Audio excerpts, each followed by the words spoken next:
Hello students. तो last time हमने S और पी ब्लॉक एलिमेंट्स के बारे में बात की थी, कुछ प्रॉपर्टीज़ देखी थी, इलेक्ट्रॉनिक कॉन्फ़िगरेशन देखी थी। ठीक है, नाउ हम डी ब्लॉक के एलिमेंट्स के बारे में बात करने वाले हैं। डी ब्लॉक, सॉरी कैपिटल मत लिखना कभी भी, डी ब्लॉक एलिमेंट्स। ठीक है, डी ब्लॉक एलिमेंट्स के बारे में बात करने वाले हैं। तो फर्स्ट जो चीज़ है वो क्या है डी ब्लॉक एलिमेंट्स के बारे में, कि उनको क्या बोला जाता है, transition elements. You all know, आगे मैंने बताया हुआ है ट्रांजिशन एलिमेंट्स। क्यों? ट्रांजिशन का मतलब है bridge, because they act as a bridge between S block and P block elements। वो कैसे एक्ट करते हैं? As a bridge. ट्रांजिशन का मतलब है ब्रिज, इसीलिए उनको क्या बोला जाता है, ट्रांजिशन एलिमेंट्स बोला जाता है। कई कई बुक्सों में ट्रांजिशनल एलिमेंट्स भी लिखा होता है। ठीक है, इसके बाद मैं बात करूं डेफिनेशन के बारे में, मैं बात करूंगा। उससे पहले इनकी जो इलेक्ट्रॉनिक कॉन्फ़िगरेशन है उसके बारे में बात कर लेता हूं। अगर मान लो कि एक एलिमेंट में ले लूं iron, which is 26 atomic number, which has 26 atomic number. अगर इनकी बात करूं तो यहाँ पे इलेक्ट्रॉनिक कॉन्फ़िगरेशन क्या होगी? इलेक्ट्रॉनिक कॉन्फ़िगरेशन यहाँ पे अभी मैं लिख नहीं रहा हूँ, 10 इलेक्ट्रॉन 1s से लेके यहाँ पे क्या तक आ जाएंगे, नियॉन में लिख लेता हूँ यहाँ पे। ठीक है, नियॉन लिख देता हूँ। अब यहाँ पे क्या होगा, नियॉन मैंने लिख लिया तो यहाँ पे 3s² 3p6, तो मैं यहाँ पे लिख लेता हूँ, ये सॉरी थोड़ा बड़ा बनाना पड़ेगा,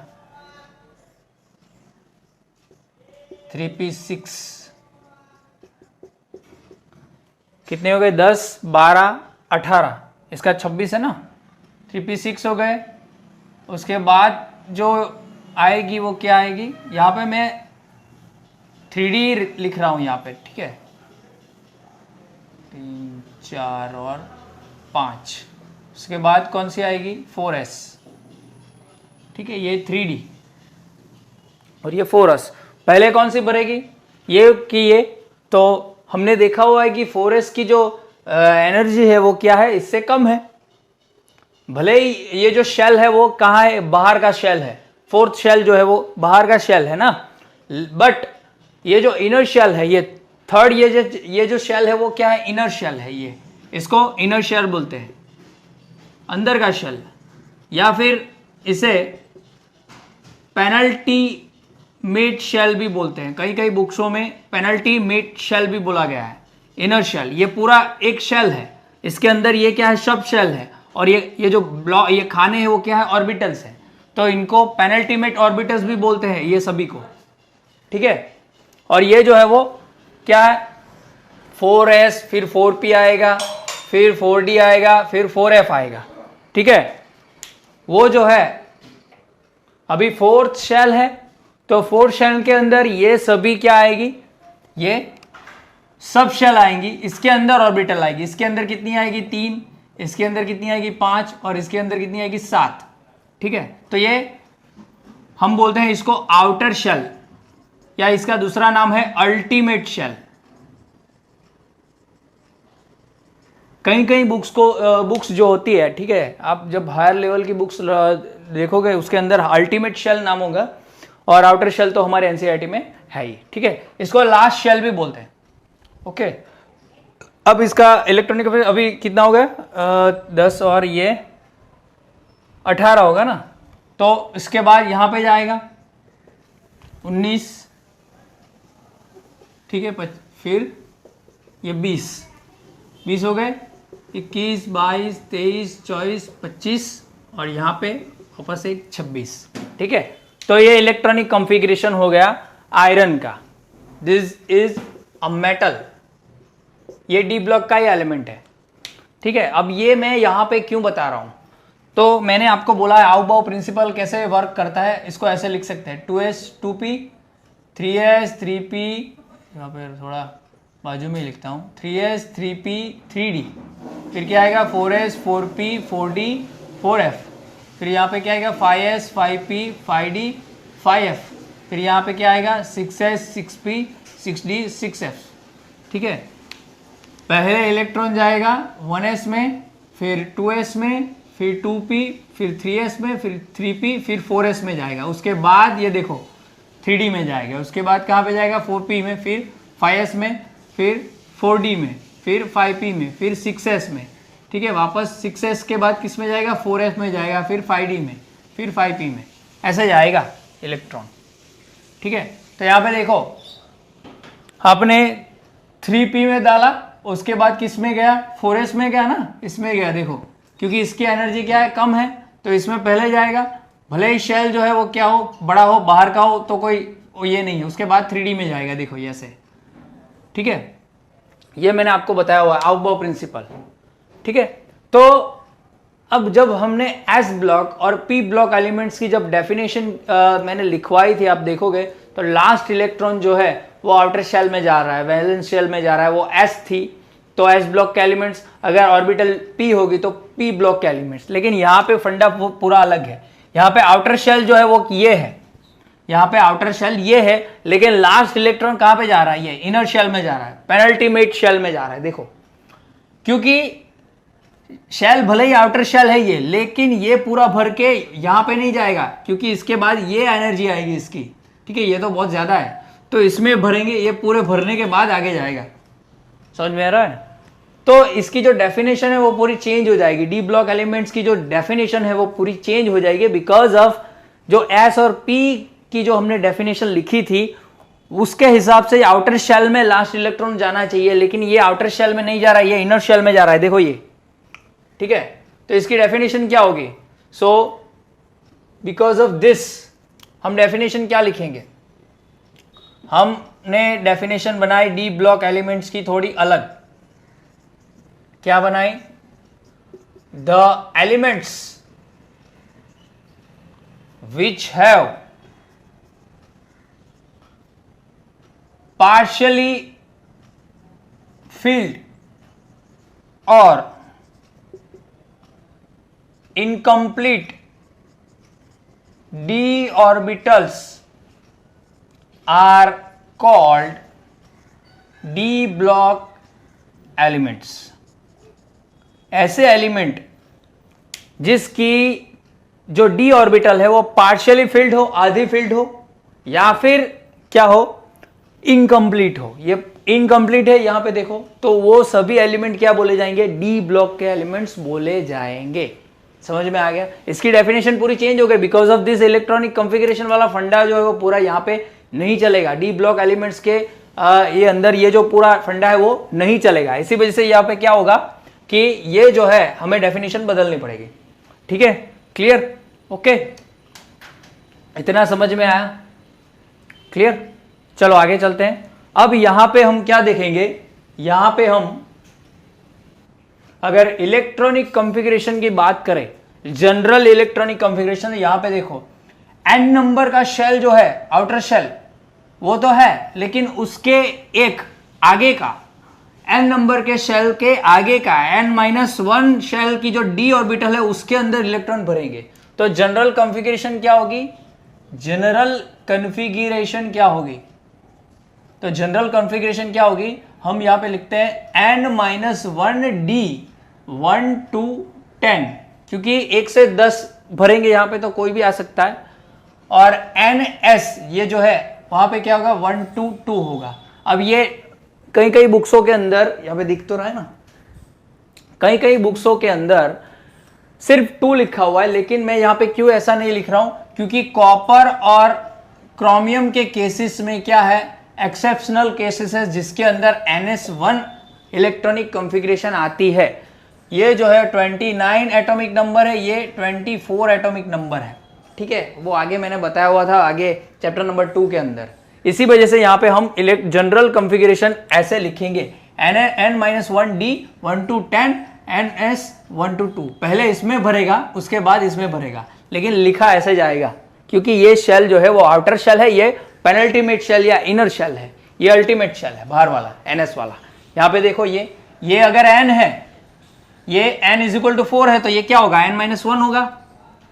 समझ में आ रहा ना? ठीक है, क्लियर। चलो इतना क्लियर हो गया, जनरल कॉन्फ़िगरेशन क्लियर हो गई।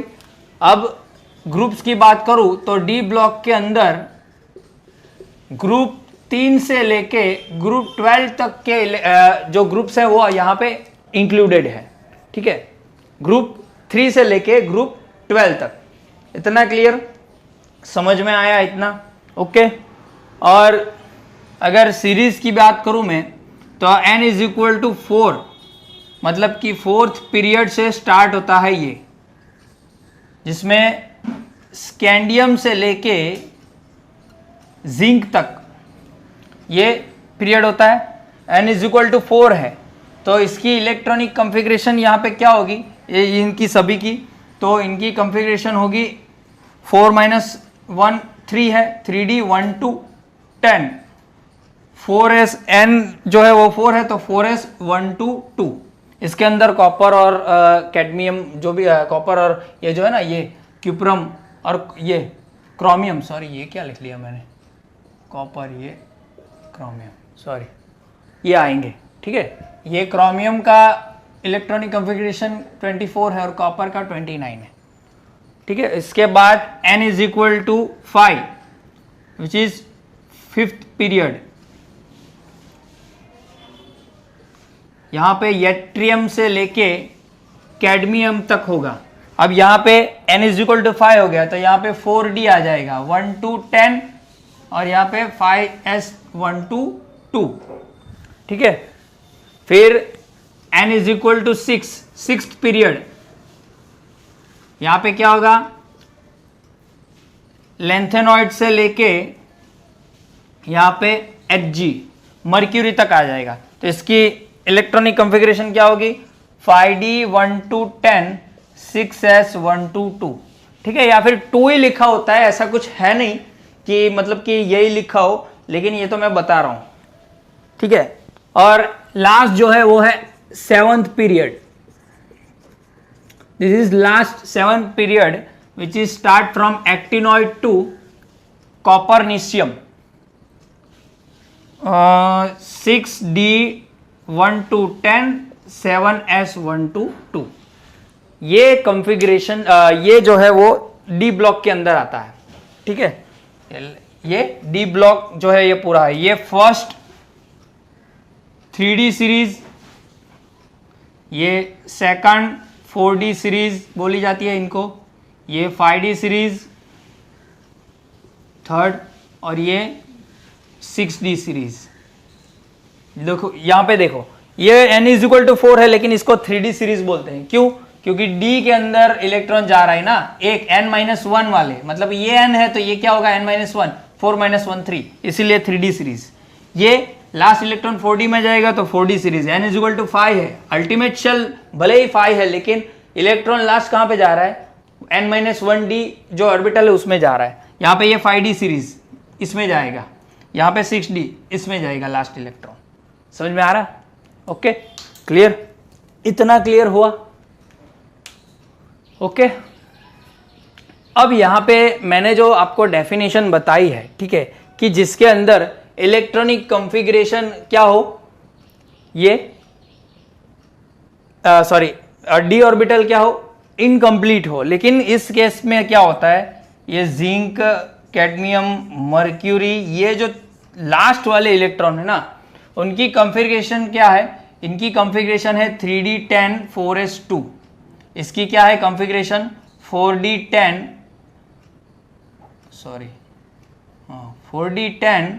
5s2। इसकी कॉन्फ़िगरेशन क्या है 5d10 6s2। तो यहां पे आप देखो मैंने क्या बोला था कि डी ऑर्बिटल इनकम्प्लीट होनी चाहिए, इनको D orbital D block elements बोलते हैं। लेकिन यहाँ पे तो ये सभी की जो डी ऑर्बिटल है वो पूरी भरी हुई है। डी के अंदर 10 इलेक्ट्रॉन रहते हैं और यहाँ पे भी 10 इलेक्ट्रॉन ही है। ठीक है, ये अभी यहाँ पे कोई ये नहीं समझाएगा, ये चीज़ कहाँ पे भी लिखी नहीं है, लेकिन है, मौजूद है, हायर लेवल की बुक्स के अंदर होती है। तो इनकी जो डी ऑर्बिटल है वो कंप्लीट है, लेकिन फिर भी इनको डी ब्लॉक एलिमेंट्स में रखा हुआ है। ठीक है, इनकी जो ऑर्बिटल है वो तो पूरी भरी हुई है, इनकम्प्लीट है ही नहीं, फिर भी इनको डी ब्लॉक एलिमेंट्स में रखा हुआ है, क्योंकि कहां पे रखने की जगह नहीं है, पहली बात तो ये। तो इनको ये जो सारे एलिमेंट्स हैं, zinc, cadmium, Hg, which have complete D orbitals are called. अब इनकी डेफिनेशन अलग हो जाएगी, क्योंकि ये डेफिनेशन तो जिनकी खाली हो, इनकम्प्लीट हो, उनके लिए है, होगी स्यूडो ट्रांजिशन एलिमेंट्स। इनको क्या बोला जाएगा? स्यूडो ट्रांजिशन एलिमेंट्स बोला जाएगा, जिनकी डी ब्लॉक के एलिमेंट्स ही है, लेकिन डी ऑर्बिटल कंप्लीट है, भरी हुई है। ठीक है, तो उनको क्या बोला जाएगा? स्यूडो। स्यूडो का मतलब है नकली ट्रांजिशन एलिमेंट्स। क्या बोला जाएगा? नकली, मतलब कि स्यूडो ट्रांजिशन एलिमेंट्स। ठीक है, क्लियर, समझ में आया इतना? ओके, ये जनरल बहुत ही मतलब कि डिटेल वाली चीज मैंने आपको बता दी।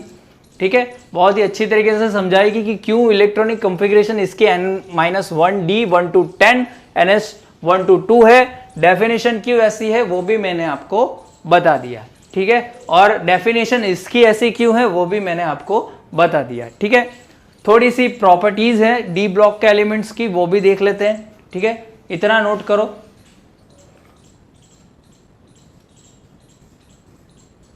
अब इनकी थोड़ी प्रॉपर्टीज है वो बात कर लेते हैं।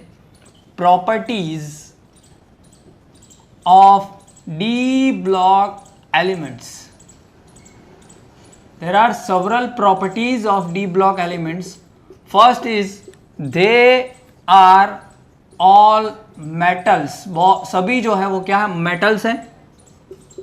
They have high melting point and boiling point.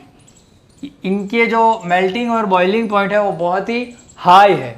ठीक है, then they are paramagnetic in nature.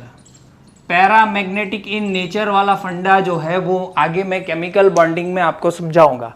ठीक है, पैरामैग्नेटिक मतलब कि उनकी आउटर शेल में एक इलेक्ट्रॉन, मतलब कि लोन पेयर रहती है। ठीक है, सभी जो इलेक्ट्रॉन्स है वो कैसे रहते हैं? डबल में, पेयर में नहीं रहते। ठीक है, तो पैरामैग्नेटिक नेचर शो करता है। उसके बाद मैं बात करूं, they are act as catalyst. एक कैटलिस्ट की तरह वो यूज होते हैं, जैसे कि कोबाल्ट, निकल, प्लेटिनम एक्सेट्रा। ये सभी जो एलिमेंट्स है वो एज अ कैटलिस्ट यूज होते हैं रिएक्शन के अंदर। कैटलिस्ट का मतलब है कि रिएक्शन के अंदर क्या करे? खुद पार्टिसिपेट ना करे, लेकिन जो रिएक्शन है उसकी स्पीड बढ़ा दे, उसकी रेट जो है वो बढ़ा दे। ठीक है, उसके बाद में यहाँ पे मैं बात करूं, दे आर ऑल मेटल्स, ये आ गया, ये आ गया। दे शो डिफरेंट वैलेंसीज, मतलब कि ऑक्सीडेशन स्टेट, उसको ऑक्सीडेशन स्टेट ही बोलते हैं, लेकिन मैंने यहाँ पर लिख दिया डिफरेंट ऑक्सीडेशन स्टेट। मतलब कि Fe की बात करो तो वो 2+ भी शो करेगा और Fe 3+ भी शो करेगा, एग्जाम्पल के तौर पे। ठीक है, तो ये डिफरेंट ऑक्सीडेशन स्टेट के बारे में हो गए। तो ये बहुत सारी थोड़ी सी बोल सकते हो कि आप प्रॉपर्टीज थी जो मैंने यहाँ पे लिख दी। और एक लास्ट प्रॉपर्टी यहाँ पे लिख देता हूं, दे फॉर्म कॉम्प्लेक्स आयंस। वो क्या करते हैं? कॉम्प्लेक्स कंपाउंड्स बोल दो तो अच्छा रहेगा, कॉम्प्लेक्स कंपाउंड्स बनाते हैं। कॉम्प्लेक्स कंपाउंड्स आपको आगे आएगा। They form coloured compounds, coloured compounds भी बनाते हैं। ठीक है, कलर्ड कंपाउंड्स मतलब कि कलर, जिसका कलर होता है, ऐसे कंपाउंड्स बनाते हैं। और कॉम्प्लेक्स कंपाउंड्स भी बनाते हैं। ठीक है, तो ये यहाँ पे डी ब्लॉक एलिमेंट्स हो गए। अब हम एफ ब्लॉक एलिमेंट्स के बारे में बात करेंगे। तो अब एफ ब्लॉक की बात करते हैं। F block elements, F block elements कैसे आए, कैसे एग्जिस्टेंस में आए, ठीक है। तो यहाँ पे जब हम डी ब्लॉक के अंदर देखते हैं, डी ब्लॉक हमने देखा था, तब यहाँ पे 6th पीरियड जो था वो स्टार्ट होता था लेंथेनॉइड से, और 7th पीरियड जो था वो स्टार्ट होता था एक्टिनॉइड से, ठीक है। तो यहाँ पे क्या हो रहा था कि इसकी कॉन्फ़िगरेशन क्या होगी, अभी ये 6th है तो ये n = 6 होगा और ये n = 7 होगा, तो इसकी कॉन्फ़िगरेशन क्या होगी 6s और 5d ऐसा होगा, 6s to 5d1, ठीक है, 6s to 5d1। और इसके बाद क्या होगा, ये 7s to 6d1, इनकी कॉन्फ़िगरेशन ऐसे होगी, ठीक है, ओके। लेकिन इनके बाद के, अब अगर इनके बाद की मैं बात करूं, ठीक है, इनके बाद की मैं बात करूं तो इसके बाद आता है सीरियम, यहाँ पे मैं थोड़ा दूर लिख लेता हूँ, इसके बाद आता है सीरियम और इसके बाद आता है थोरियम, इसके बाद आता है सीरियम और इसके बाद आता है थोरियम। अब आप यहाँ पे देखोगे ये जो आउटबाउ प्रिंसिपल के लिए मैंने यहाँ पे ये ड्रॉ किया हुआ है, ठीक है। आउटबाउ प्रिंसिपल यहाँ पे होता है कि एनर्जी लेवल के ऊपर n+n रूल वाला, इस पे क्या होगा, इलेक्ट्रॉन ऐड होंगे। यहाँ पे देखोगे आप तो 6s के बाद 4f में इलेक्ट्रॉन जाने चाहिए, 4f में जाने चाहिए, है ना, 4f में जाने चाहिए ना। तो यहाँ पे एक इलेक्ट्रॉन है तो ही यहाँ पे जा रहा है, ठीक है। लेकिन एक से ज्यादा हो जाएंगे तो क्या हो जाएगा, वो किस में चले जाएंगे, 4f में चले जाएंगे। एक भी ज्यादा हो गया तो, अगर मान लो कि इसमें एक इलेक्ट्रॉन ज्यादा हो जाएगा तो क्या हो जाएगा, 4f1 5d0, सॉरी 5d1 होना चाहिए, 6s2, ठीक है। यहां पे ये हो जाएगा। वैसे यहां पे भी सेम होगा, यहां पे क्या होगा, यहां पे सॉरी 4 है ना, ये 6 है, n-2 अभी 7 मतलब 5d, ये 5f1 हो जाएगा, फिर 6d1 और 7s2। अब जो एक इलेक्ट्रॉन, यहां पे एक इलेक्ट्रॉन था, अभी जो इलेक्ट्रॉन आएगा वो किस में जाएगा, f में जाएगा। समझ में आ रहा है, क्लियर हुआ। और इसके बाद के जो भी इलेक्ट्रॉन, जो भी एलिमेंट्स है, वो लास्ट इलेक्ट्रॉन किस में जा रहा है, लास्ट इलेक्ट्रॉन फील्ड इन f ऑर्बिटल या फिर n-2 f ऑर्बिटल लिख लो। और इसके अंदर भी क्या होगा, फील्ड इन n-2 f ऑर्बिटल। n-2 क्यों लिखा, अगर n = 7 है तो n-2 मतलब 7 - 2 क्या हो जाएगा, 5 हो जाएगा। अगर n = 6 है तो 6 - 2 कितना हो जाएगा, 4 हो जाएगा, वो f ऑर्बिटल हो गया, इसलिए मैंने n-2 f ऑर्बिटल लिखा। समझ में आ गया। तो क्योंकि लास्ट इलेक्ट्रॉन f में जा रहा है, तो अभी d के लिए जो d ब्लॉक है उसके अंदर तो लास्ट इलेक्ट्रॉन d वाला है, तो ये अभी थोड़ा अलग हो गया, तो इनको अलग से रख दिया, नीचे बॉक्स में रख दिया, यहाँ पे जो हमारा पीरियडिक टेबल है वहां से उठा के नीचे रख दिया, जिसके अंदर यहाँ पे सीरियम से लेके ल्यूटेशियम तक और थोरियम से लेके लॉरेंशियम तक जो है वो इलेक्ट्रॉन सभी एलिमेंट्स आएंगे। क्योंकि ये जो है ये 6, ये मैं यहाँ पे लिख देता हूँ, 6th पीरियड के अंदर आता है और ये 7th पीरियड के अंदर आता है। क्योंकि ये सीरियम लेंथेनॉइड के बाद के स्टार्टिंग एलिमेंट्स है, तो इनको बोला जाता है लेंथेनॉइड सीरीज।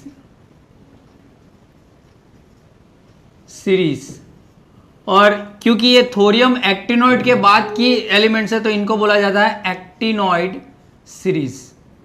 ठीक है, clear.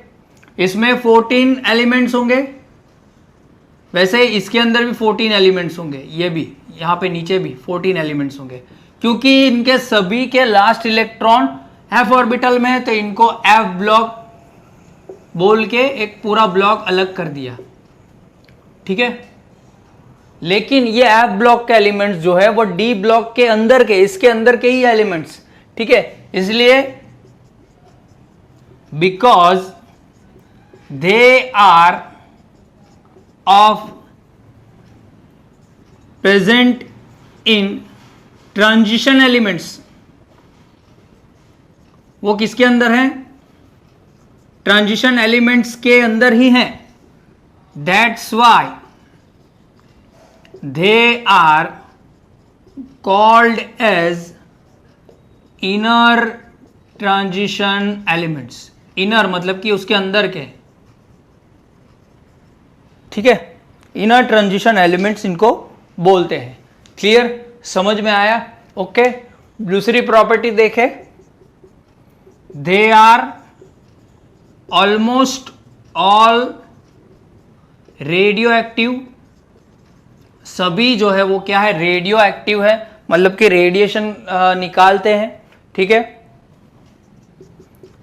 They have very small half life, बहुत ही छोटी, बनते टूट जाते हैं, मतलब कि थोड़ी टाइम के लिए बनते फिर खत्म हो जाते हैं। ठीक है, सेल्फ लाइफ है, बहुत ही हाफ लाइफ है, या फिर स्मॉल हाफ लाइफ बोल सकते हो। दे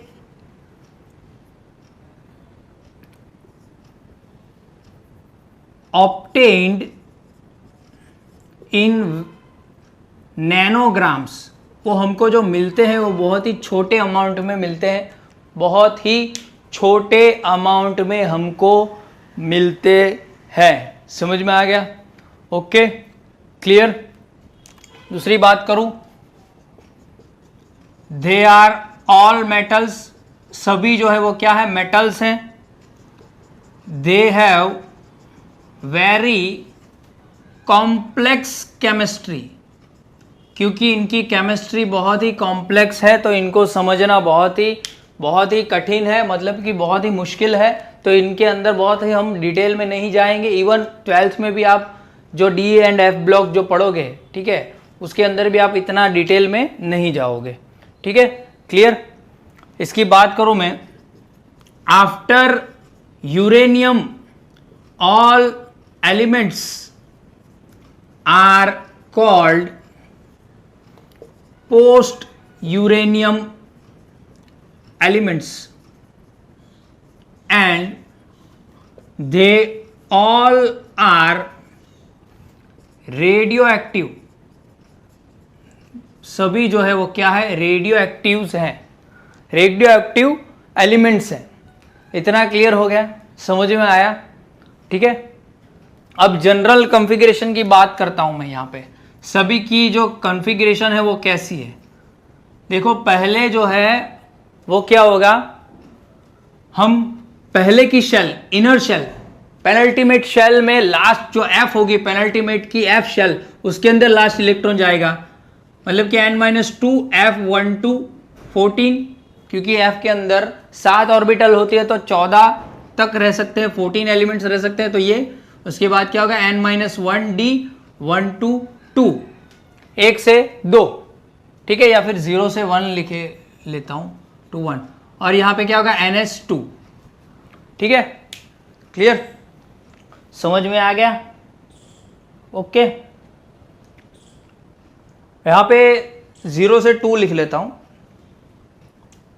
क्योंकि जनरल कॉन्फ़िगरेशन कुछ भी हो सकता है, इसलिए 0 to 2। ठीक है,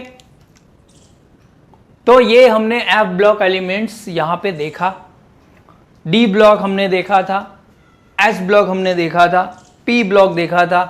ठीक है, तो आज हम ब्लॉक का पूरा यहाँ पे ख़त्म हो गए यहाँ पे। अब आगे हम अगला वीडियो लाएंगे, ठीक है, जो अगला टॉपिक होगा वो अगले वीडियो में।